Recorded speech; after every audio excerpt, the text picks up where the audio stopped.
Esto es DW Noticias desde Berlín. La Cisjordania ocupada es escenario de violentos enfrentamientos que cobran más vidas palestinas al margen de la guerra en la Franja de Gaza. Fuerzas israelíes llevan a cabo operativos militares que justifican como parte de su lucha contra el terrorismo, pero las frecuentes incursiones generan tal malestar que han llevado a una huelga general en Cisjordania. Estos son nuestros titulares. Una incursión israelí en un campamento de refugiados cobró la vida de al menos 14 personas, desatando los movimientos de protesta. Muchos negocios permanecieron cerrados este domingo mientras se registraba poco movimiento en las calles de la Cisjordania ocupada. Además, el presidente de Ucrania, Volodymyr Zelensky, celebra la aprobación del nuevo paquete de ayuda militar en la Cámara de Representantes de Estados Unidos. El mandatario afirma que se trata de un poderoso mensaje al Kremlin que reaviva las esperanzas de Ucrania de resistir las agresiones del ejército ruso. Y en Ecuador cierran los centros de votación en el referendo impulsado por el presidente Daniel Noboa. La votación definirá las políticas para combatir el crimen organizado que ha llevado al país a una situación considerada formalmente un conflicto armado interno.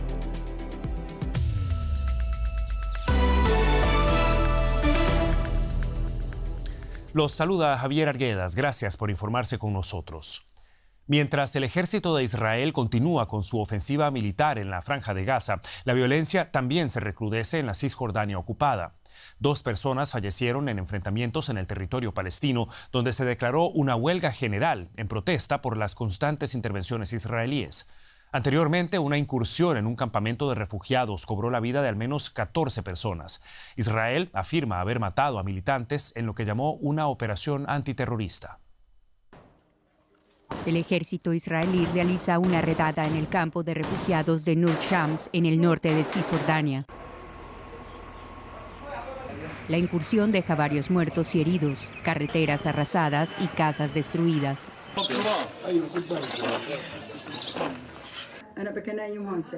Mi hijo estaba durmiendo, se había lavado, rezó y se fue a casa. Su casa está más arriba.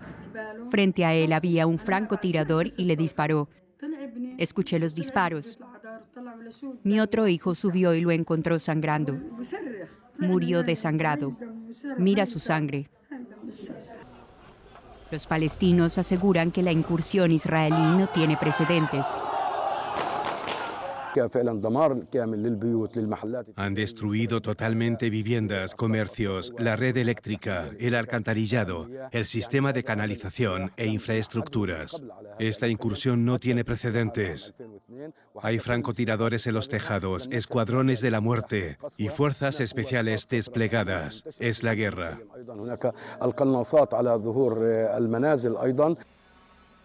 El ejército israelí aseguró haber matado a militantes durante la incursión y dice que localizaron y destruyeron explosivos y que confiscaron numerosas armas que se emplearon en lo que califican de actividades terroristas. La violencia en Cisjordania se ha agravado en los últimos meses. El domingo, las fuerzas israelíes confirmaron que habían matado a 2 palestinos que atacaron a sus soldados en Cisjordania. Según la ONU, casi 500 palestinos y 19 israelíes han muerto en Cisjordania desde los atentados terroristas de Hamás del 7 de octubre.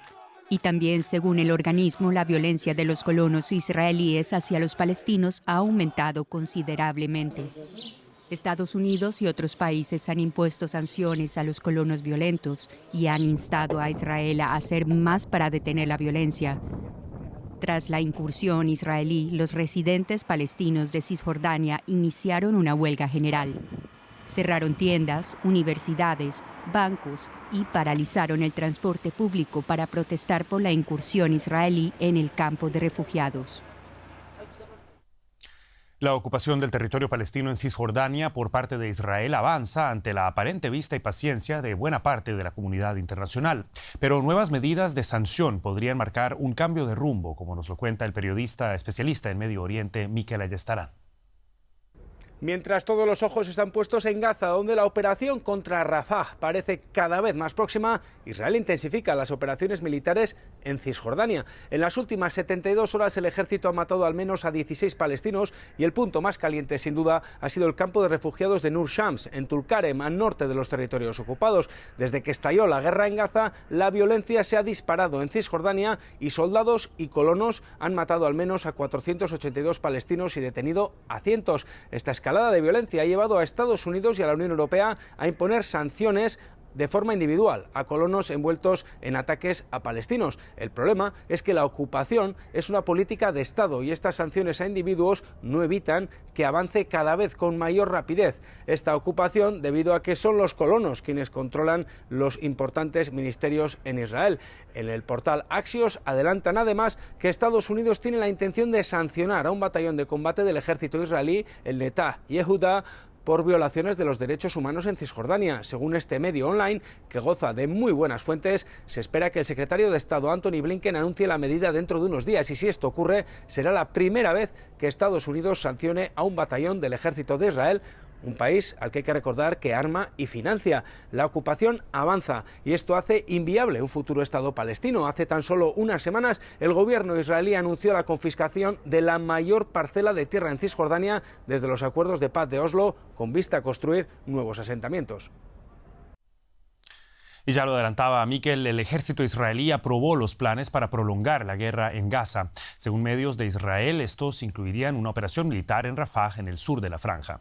Esta información llega después de los bombardeos que alcanzaron la ciudad este fin de semana, responsables de la muerte de al menos 22 personas, 18 de ellas niños, según el Ministerio de Salud controlado por la organización militante islamista Hamas. Más de la mitad de los 2,3 millones de gazatíes se encuentran refugiados en Rafah, fronteriza con Egipto. A pesar de los llamados numerosos de países a un alto el fuego, Israel planea ampliar de este modo su ofensiva terrestre en el sur. Las autoridades de la Franja de Gaza, entre tanto, descubrieron este domingo una nueva fosa común en el patio de un hospital en Han Yunis, donde recuperaron 60 nuevos cadáveres. Desde el pasado viernes se encontraron en el hospital Nasser un total de 210 cuerpos. Según el equipo de defensa civil del enclave independiente de Hamas, todavía quedan unos 2.000 desaparecidos en la zona. El ejército israelí se retiró de Han Yunis durante la madrugada del 7 de abril, tras 4 meses de combates y bombardeos. Según el Ministerio de Salud, controlado por Hamas, ya son casi 34.100 los muertos en todo el enclave desde el inicio de la ofensiva israelí tras los atentados del 7 de octubre. Dejamos de lado el conflicto en Medio Oriente para centrarnos en la guerra en Ucrania. El presidente ucraniano Volodymyr Zelensky recibió con satisfacción el paquete de ayuda aprobado por la Cámara de Representantes de Estados Unidos y aseguró que servirá para salvar vidas. Los 61.000 millones de dólares de ayuda son, en su opinión, un claro mensaje al Kremlin de que Washington continuará junto a Kiev. Se espera que el Senado apruebe el martes la legislación y que el presidente Joe Biden la firme rápidamente. Los ucranianos confían en que el paquete sirva para detener los avances de Rusia en la línea del frente. En una calle de la capital ucraniana, Kiev, la gente recuerda a los soldados que murieron defendiendo a su país de las tropas rusas. Están aliviados porque, por fin, podrían recibir pronto más ayuda de Estados Unidos.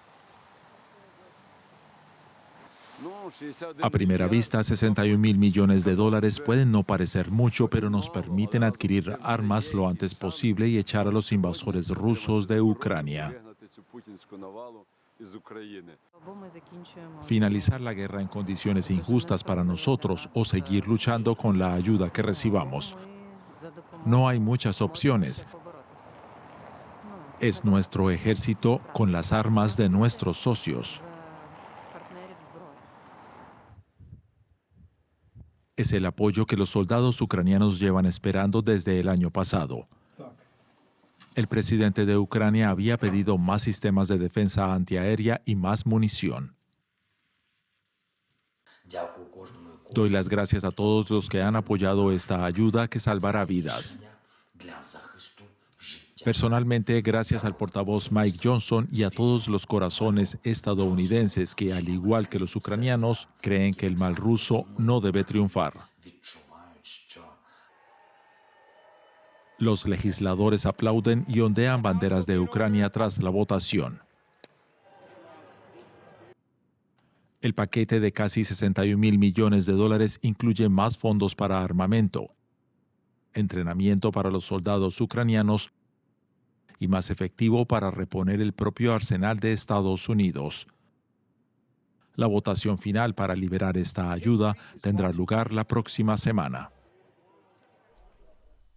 Y pasamos a noticias de América Latina. En Ecuador cerraron hace escasos minutos los centros electorales tras una jornada en la que la violencia volvió a ser protagonista al conocerse el asesinato del director de una cárcel del país.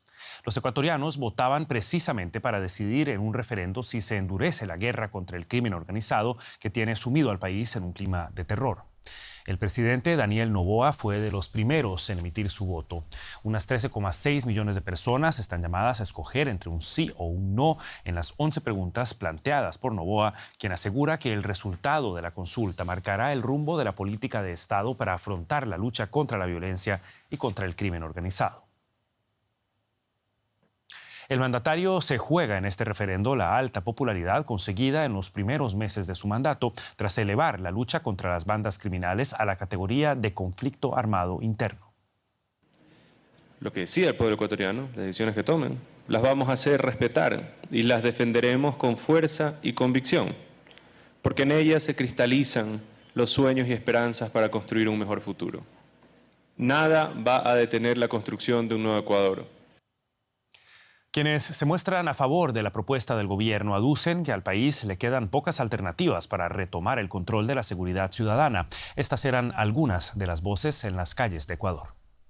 Es ahora el tiempo cuando debemos todos apoyar al sí. Realmente creo que es lo que mejor ha hecho el gobierno con todos los últimos acontecimientos. Estamos jugándonos la seguridad y la vida de todos. Estoy de acuerdo porque las penas en Estados Unidos son mayores y sobre todo no va a haber el riesgo de que por leguleyadas en nuestro país puedan salir libres. Yo creo que sí va a haber bastantes cambios porque al nosotros poder dar esa apertura para que las Fuerzas Armadas puedan también ayudarnos a combatir los crímenes va a ser algo bueno porque yo siento que falta personas, falta manos para poder ayudar a combatir la inseguridad. En Colombia, decenas de miles de personas salieron a manifestarse en las principales ciudades del país contra el gobierno de Gustavo Petro. Las protestas, convocadas por diversas organizaciones, en especial del sector de la salud, fuerzas políticas de centro derecha y algunos antiguos aliados de izquierda, son las más multitudinarias que enfrenta Petro desde que llegó al poder hace menos de 2 años. Los manifestantes rechazan, entre otros aspectos, los planes del mandatario de estatizar la salud en detrimento del sistema privado, el alza de los precios del combustible y también que el gobierno mantenga las negociaciones de paz con los grupos armados que continúan recurriendo a la violencia. Y antes de irnos, hacemos un repaso de otras noticias que estamos siguiendo para ustedes. El expresidente de Brasil, Jair Bolsonaro, encabezó el domingo una concentración en Río de Janeiro en defensa de la libertad de expresión que, a su juicio, está amenazada en Brasil.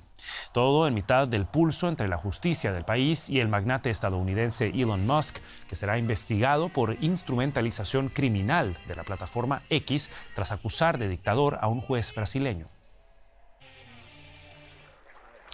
Un empate técnico entre el conservador nacionalista PNV y el nacionalista de izquierda Bildu en las elecciones regionales de la región española del País Vasco. Ambos partidos obtuvieron el mismo número de escaños, aunque el PNV logró una cifra mayor de votos. Se espera así que los conservadores revaliden su gobierno de coalición con el apoyo de la filial vasca de la formación del presidente del gobierno central, Pedro Sánchez. Una tormenta de nieve en el sur de Alemania provocó el caos en las autopistas, haciendo que las autoridades del estado de Baviera tengan que lidiar con condiciones propias del invierno en medio de la primavera, en pleno mes de abril. El granizo, la lluvia, el hielo y la nieve han dificultado enormemente el tránsito durante todo este fin de semana. Y las autoridades del sur de China elevaron el nivel de alerta en Cantón debido a las inundaciones ocasionadas por las persistentes lluvias torrenciales.